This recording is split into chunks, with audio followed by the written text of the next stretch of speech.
people, Mongoose here with a Fiona update. Looks like she's passing, from the look on the satellite, look about 100 miles south of ST Croix. And it blew up last night. A lot of convection over the center now. But it's definitely getting rough. But I don't think we're gonna get much rain or anything. Just a lot of gusty wind, big wind.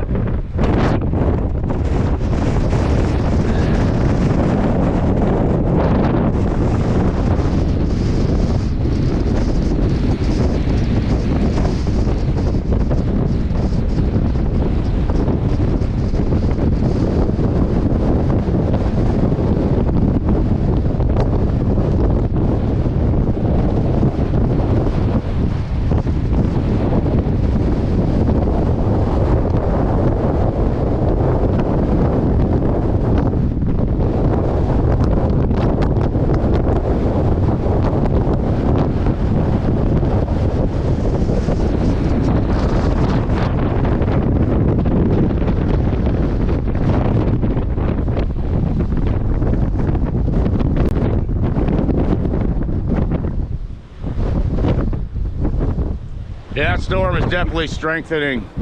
Puerto Rico is going to get hammered.